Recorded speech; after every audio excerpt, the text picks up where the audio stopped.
Hello, I'm Xno, and this is Cosmogear PvP Highlights. We are still on the Meltdown preview, so if you want introduction, you can view the few last videos about it. So this time I'm playing against Emporium. It is playing a very interesting ship that is only using thermal lens. I'm not sure if that's efficient since they are a good support weapon, but I'm not sure about their efficiency as a main weapon. It does have a lot of burns through, so that should deal quite some damage. While I am playing my good old avoider, that has since been patched, so the thrusters are now using the correct speed. So as you can see, I'm accelerating a lot faster than in the previous version, and I'm having a lot easier time to kite him. And that's what I'm aiming to do. I know if I get in his range, he will melt down my shields at a insane speed. So what I do is I just try to avoid him going through the little tunnels that I found between the two iron storm, and just try to get as far as possible. As you can see, my shields are already melting down. So I try also to prevent him from focusing my shields. And in the meantime, I try to focus his with my hands, but unfortunately, I guess the AI is not willing to focus my hands for some reason. You know, it does sometimes, but sometimes it doesn't. It's worth something. I don't think he's hitting my shields right now. So I went into the Election Storm because I know that it has some slight buff on energy weapon, and oh my god, it deals a lot of damage. That was a good idea. And I managed to focus my beams again, so that was also a very good thing. So I managed to kite him, that's staying out of range of him, because Ion's beams have more range than the thermal resonance turrets, so that's what I did. Unfortunately, I also have problems with my camera right now, so excuse the quick movements and the weird patterns. It's not my fault. A very good iron avoider of mine. I think it's my best ship in the current version. Now I'm fighting his other ship. I think it's the two only ship Imperium have for the update. As you can see, it's a deck cannon armor, a very interesting one since it does not have any frontal armor. Instead, it uses the radiator hit emission as, I guess, extra offense. So that's a thing. I'm not sure if I've ever seen that kind of design so far. That just use radiator of I don't know how to pronounce aggressively. Just use them to deal damage. I'm still playing my avoider, so I have trust. It's fine. You know what? So my goal here is that I know my thermal lens debuffs his shields, and I want to avoid his deck cannon shots really at all cost. So what I try to do is to focus my beam and my presence on a single spot in his ship, and as you can see, it starts melting down quite quickly. If you manage to just spread it among all of his fronts, it won't deal enough damage, so I really try to target the same spot to try to get to the control room. It is also not behind armor, unlike the reactor. So I try to press it, and you know, the more he loses shields, the better it is for me, but I can still die very quickly since, you know, yeah, you see, he went inside the arc of my shield, so they weren't protecting me anymore. So he just got destroyed half of my ships, it is very bad. But unfortunately, for him, I'm not dead.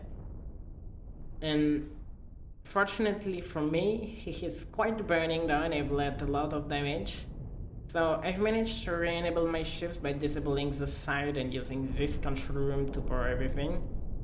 and I'm trying to target his reactor to make sure his side explodes. So now he got still the cannons they have to worry about. You know, it's really, if they hit even a tiny spot, it could be a death sentence. My control room is exposed and low on HP, but fortunately I managed to shove it off. That was a very interesting and pretty match.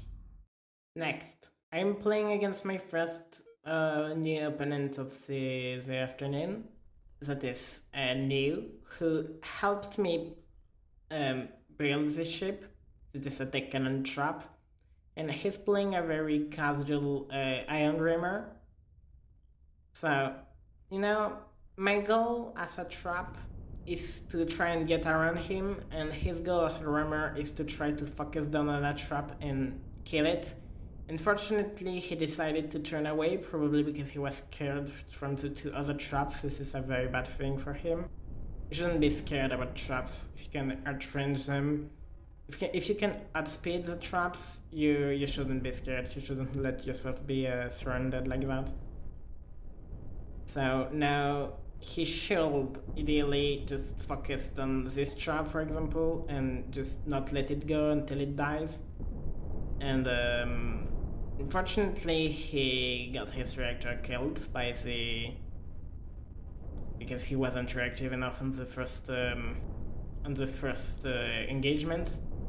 You know, it's not ideal to try to kill traps once they surrounded you. You need to kill them before they get around you and everything.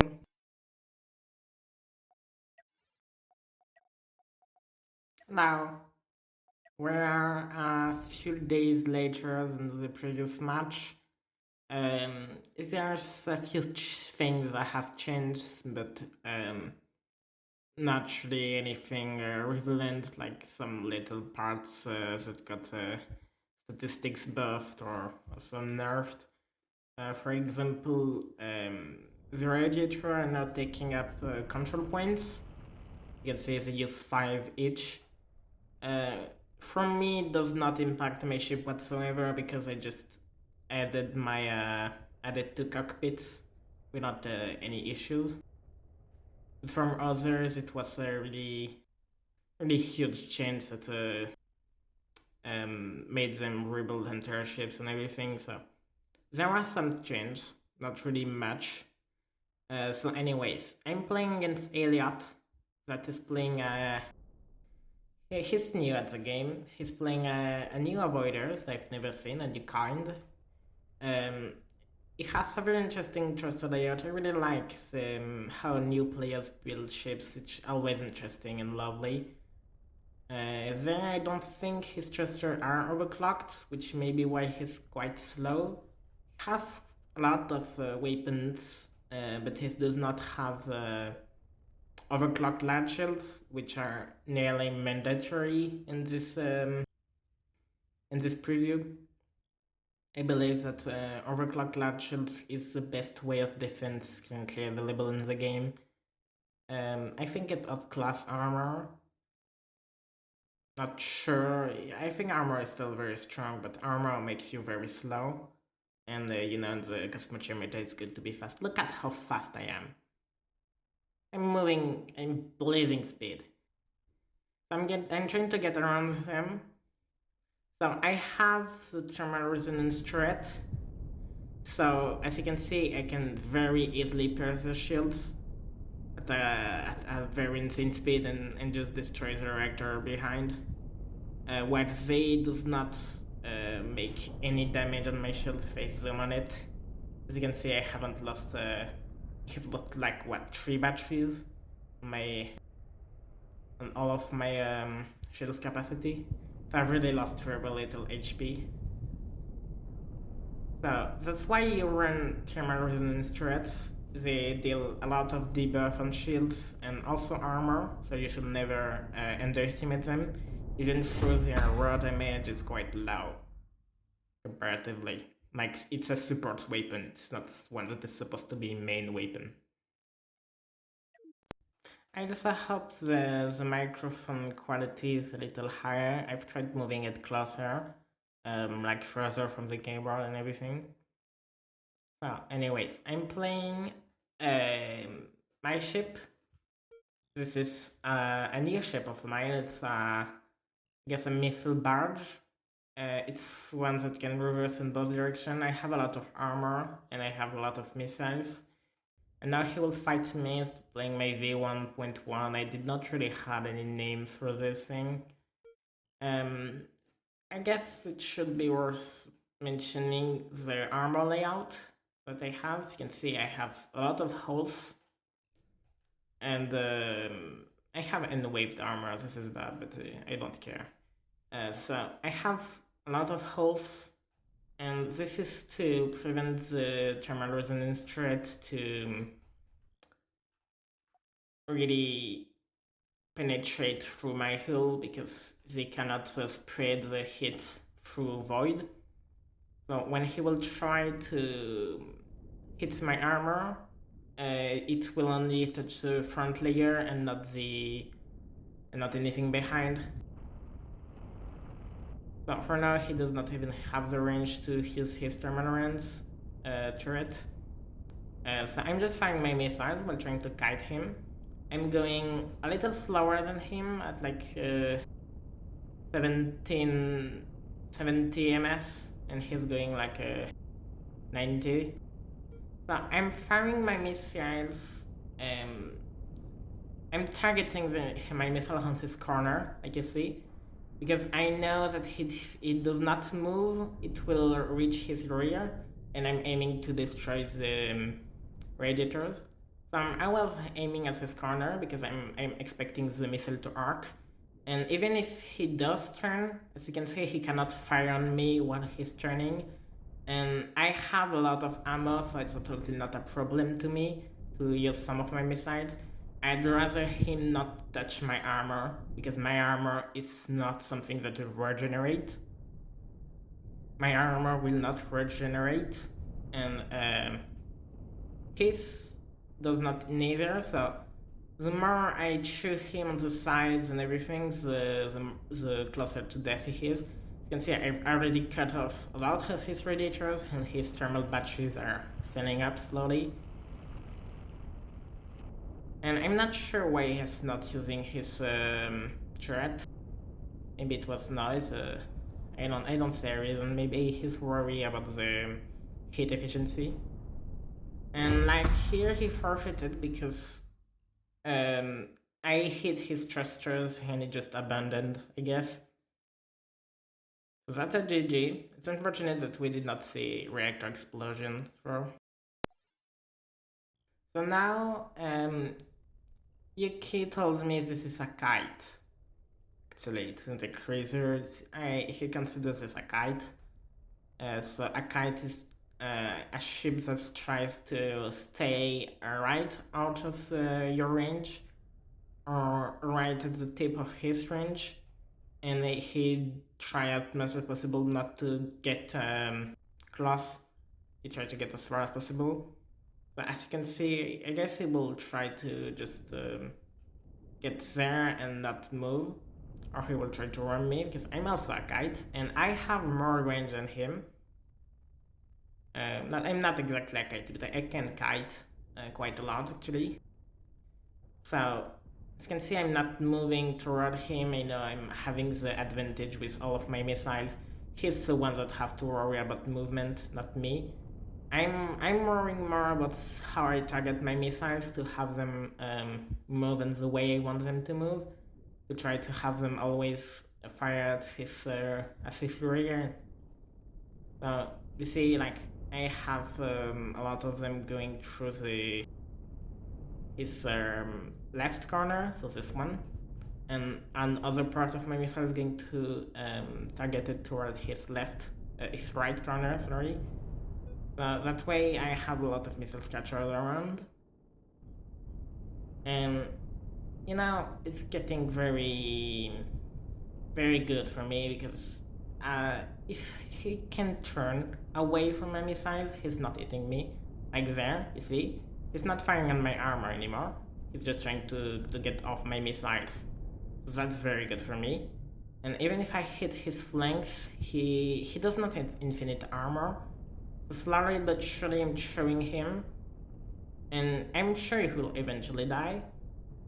But for now I'm making sure that I stay as far as possible. I have factories, so I do not have any problem with ammo.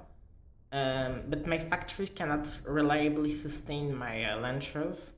So I back up like this to let my crew reload the storage that is next to my missiles. You can see it's a very... our gun is very emptied. But I have a lot of ammo, like this does not seem a lot, but factories are really highly potent in terms of converting raw resource to ammo, to missiles ammo, and I guess Yugi forfeited. So Yugi told me after that match that he forfeited because of the small damage on his pipe. So what that says is that his ship is very fragile. Should probably invest more in side defense. So that's getting very interesting. Let's Fitch just join the game. I'm not sure if I had him and his ship showcased in the previous video, but he's playing a very interesting ship that um I guess it's a combination of multiple people, including me, that participated in the creation. Not this design in particular, but the idea of it, of Nuke Fling. It's a overclock TB, just sends the nukes flinger. I really like it. It has this one is created by this fish, and he's made an amazing job. I haven't seen such a reliable design yet. It's able to fire the nukes nearly accurately all the time. That I had a lot of trouble with my previous version of such cannon. I had trouble with my nukes having too much spread or being too inconsistent. This one is really good. So, the idea is not from fish. I guess it's from multiple people. But I haven't seen anyone but fish actually make it viable. He must have spent a lot of time getting the structure beams and the layout right, because I guess it really needs to be accurate. Unfortunately, he does not seem to be able to pierce Jiyuki's shields. I think he reloaded his volleys slower than he can pierce the shields. So that's quite unfortunate. Maybe there's some ways of upgrading this layout, maybe by having the nukes being like staged in some ways, or maybe using mines combined with nukes to pierce the shields in some way. Because it will be good if it can pierce the shields. For now it cannot. It cannot not because it's lacking damage, but because actually it has damage overkill. So basically all the nukes hit at the same time on the shields, and it does not have time to pop the shields before all the other nukes get on it. So the shield receives absurd amount of damage, but it does not pierce through it. Yuki said in the voice chat we were in that explicitly he wanted to wait until the rod comes. So I just accelerated the timer, so we does not have to wait. Not nearly as much. So that's why he was spinning very fast. I just increasing the speed time of the game.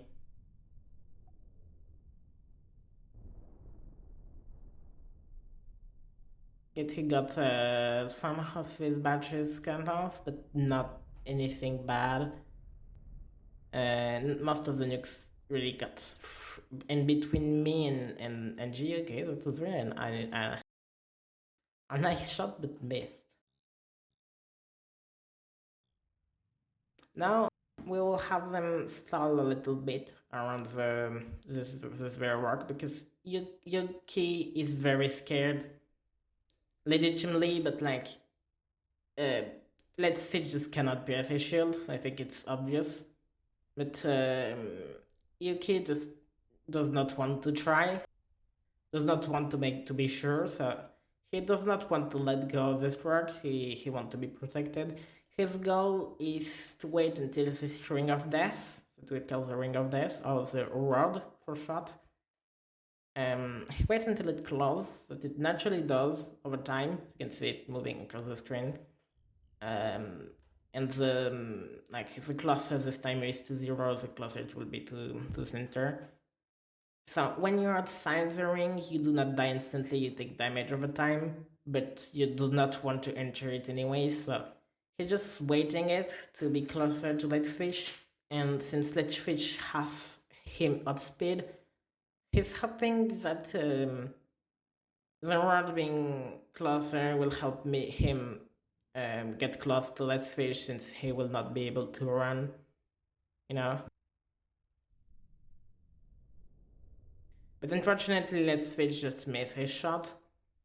I'm not sure what happened there. It seems like it should have been fine. I guess it's because the nukes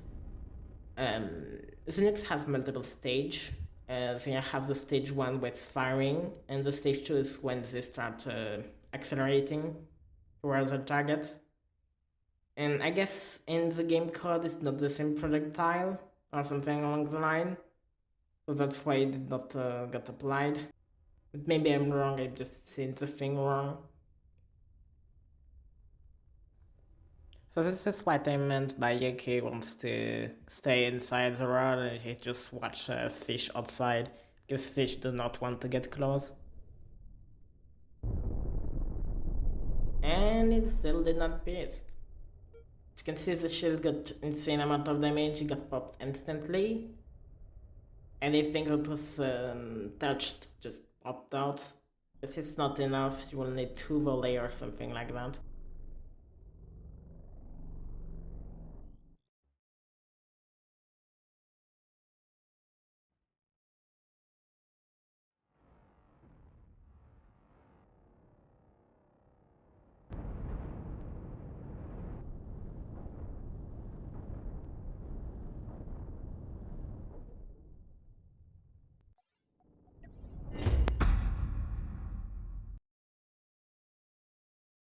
Thank you for watching.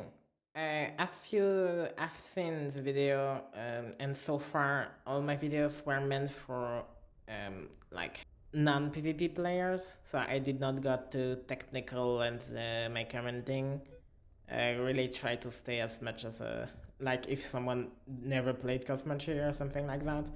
Um, that would maybe change in the future video, because I'm willing to try to speak on more technical level, and because I love the piloting techniques that are involved and I think little people talk about it. So that would be interesting. Goodbye. Wish you a nice day.